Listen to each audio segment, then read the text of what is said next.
शौकत बसर साहब, आप तो नजर आए डी चौक पे, लेकिन आपकी क़यादत तो वहाँ थी नहीं।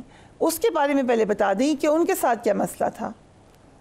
मैं गुजारिश ये कर रहा हूँ कि आपका बहुत तजर्बा है, आपका बहुत गहरी नज़र है, ख़ास तौर पे आप खुद इस्लामाबाद में रहने वाली हैं, कि जो जुल्म, फस्तायत, जबर इस वक्त हो रहा है, शायद ये कभी हम सुनते थे कि मार्शल में मैंने ज़िया का मार्शल देखा है, मुशर्रफ का मार्शल देखा है, लेकिन इस वक्त जो पाकिस्तान में हो रहा है ये पाकिस्तान की तारीख में अनप्रेसिडेंटेड है। आपकी लीडरशिप किधर थी बसर साहब? मेरा सवाल ये था। मैं अर्ज करता हूँ, मेरी बात पूरी सुन लें कि यानी पाकिस्तान में ये अब रिवाज बन गया कि सियासतदानों की माओ बहनों बेटियों को उठाना अब कोई अजूबे वाली बात नहीं है कि आपको किसी की माँ बहन आ जाए हाथ में, खा वो इमरान खान की बहनें हों। जाहिर है हम तो समझते हैं कि माएँ बहन बेटियां सबकी साझी होती हैं, लेकिन इस फार्म 47 की जो जाली हुकूमत, जहां तक रहा आपने कहा लीडरशिप की बात, मैं खराज तहसीन पेश करता हूं कि इस फिस्तायत में हम लोग यहाँ पहुंचे। केपी के अंदर जो आप देखिए जो जब शौकत बसर साहब आप पहुंचे, बीच में थोड़ी देर के लिए आजम सवाती साहब आए, लेकिन इक्का दुक्का लोगों के लिए आमिर मुगल साहब शायद आए, लेकिन आपकी मेन लीडरशिप वहां पे नहीं थी। एंड आप भी, and then the main question है कि गंडापुर साहब आप भी नहर पर इंतजार ही करते रह गए ना, नहर वाले पुल पर। मैं बताता हूँ ना, मेन लीडरशिप को आपको ये जो गैर आईनी तरमीम, ये जो पार्लियामेंट फॉर्म 47 की पार्लियामेंट है, उनसे बचाने के लिए हमने उनको सिक्योर किया हुआ है वहां पर केपी के अंदर।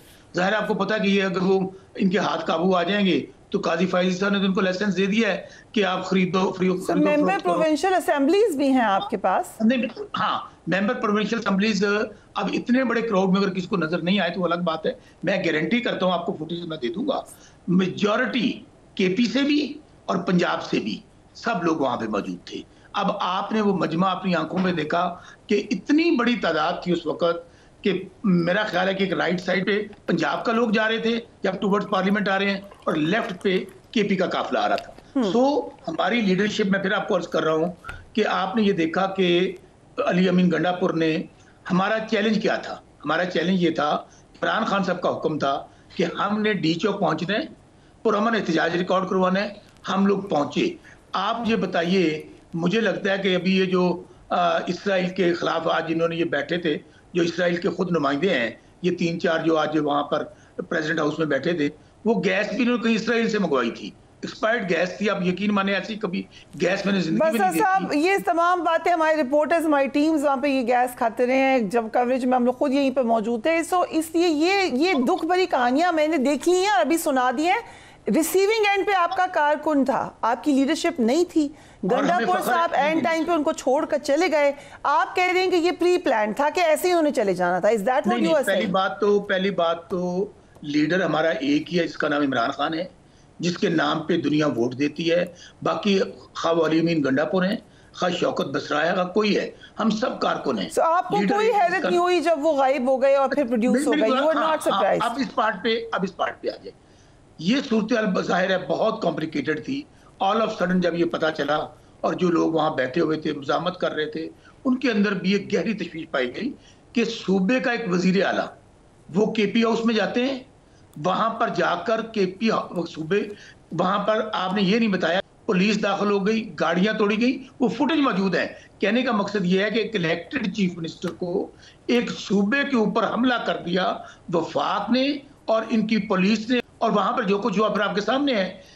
वहां पर मैं ये समझता हूं कि अगर रेजिस्टेंस शुरू हो जाती, जो एजेंडा है इस फॉर्म 47 की हुकूमत का, कि फौज ऑलरेडी वहां पर आ चुकी थी, हमारे कारकुनों को हमने कूल एंड काम किया, इसके बावजूद कि 1500 कारकुन हमारे गिरफ्तार कर लिए गए जो जेलों में पड़े हैं। अभी हमारी हलीमा आपा, उस्मा बीबी जो बहनें खान, वो जेल में पड़ी हैं।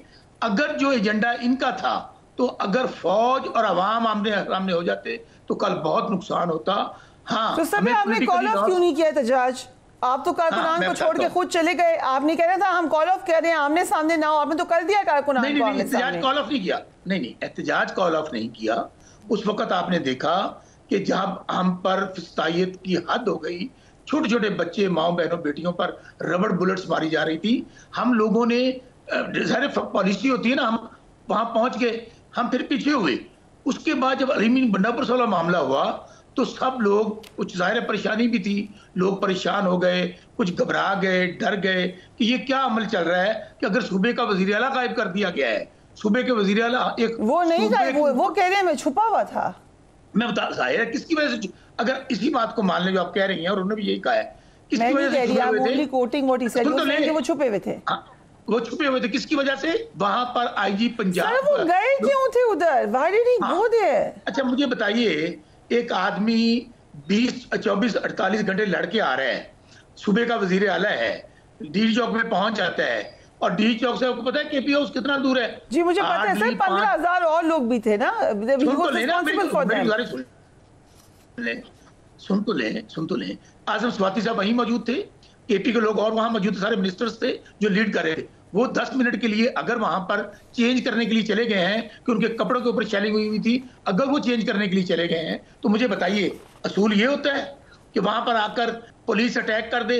यानी कि वफाक ने एक सूबे पे हमला किया है। वो तमाम शेलिंग में लोगों को छोड़ के कपड़े बदलने आ गए। उन्होंने कहा कपड़े बदलने नहीं, मैं फिर कह रहा हूं आपको, आप इसको जो मर्जी चले, for the sake of arguments, वो अगर आगे थे वहां पे तो उसका मतलब था कि वहां पर एक मेरा सवाल आपसे सिर्फ ये है कि कल आप लोग जो तमाम नैरेटिव बिल्ड करते रहे, आखिर में आके बिल्कुल सच्चे साबित हुए मोहसिन नकवी साहब, आप उस पर अपोलोजाइज करते हैं? जो मोहसिन नकवी ने कहा वो सच साबित हुआ। उन्होंने कहा वो दूसरे दरवाजे से निकले हैं, उन्होंने कहा वो हमारे पास नहीं है, उन्होंने कहा कि कपड़े उन्होंने बदले हैं। ये तो वो बता रहे थे बातें, वही चीफ मिनिस्टर ने बताया, आप लोग इल्जाम लगाए थे। So are you apologising on that? Mohsin Naqvi की ना कोई हैसियत है ना औकात है, उसको आप डिस्कस ना करें।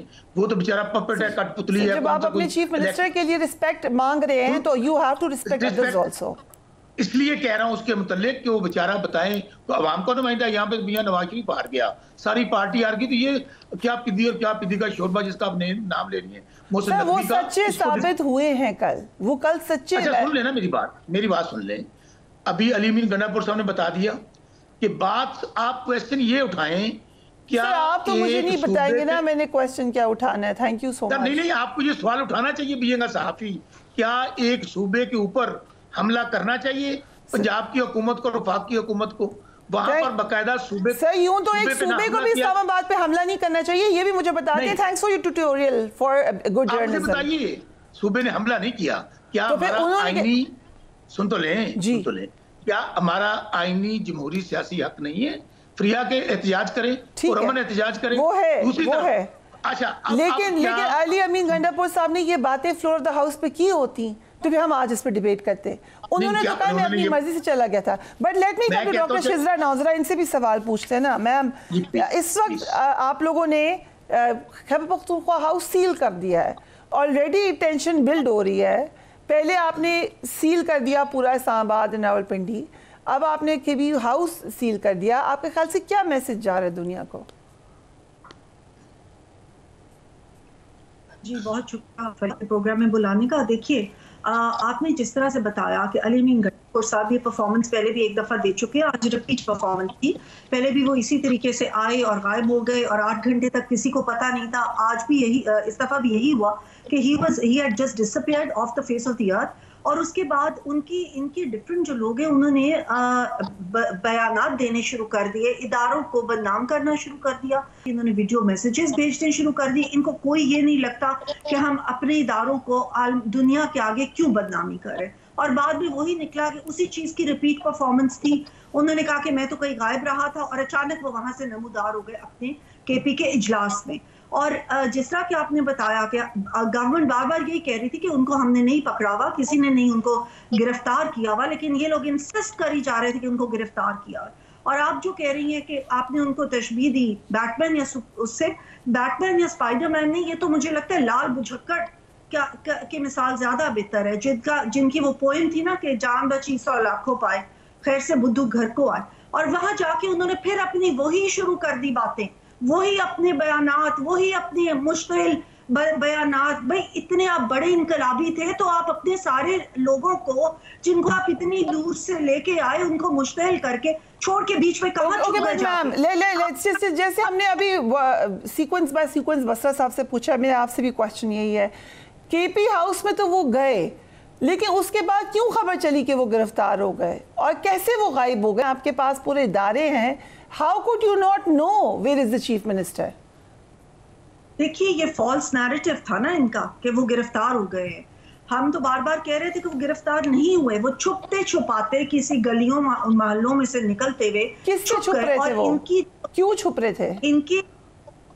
क्यों छुप रहे थे? इनकी जो फरिया, जो इनकी आवाम है, वो अब मुतनफ़र और मायूस हो चुकी है। जिनको ये बीच में ही छोड़ते हैं, पहले उनको इश्तियाल दिलाते हैं, इंसाइट करते हैं वायलेंस पे, उनको कहते हैं हम बहुत बड़े इनकलाबी हैं, और उसके बाद वो सारा उनको मुश्तिल करके उसके बाद उनको बीच में छोड़ के गायब हो जाते हैं। इस वक्त पीटीआई का face is Ali Amin Gandapur, because Imran Khan ने सारे लोगों में से देखे कि सबसे ज्यादा बुरा लहजा किसका है, सबसे ज्यादा अल्फाज बुरे कौन इस्तेमाल कर सकता है, गालिब गलोच कौन कर सकता है, सबसे ज्यादा इंसाइटमेंट टू वायलेंस कौन कर सकता है।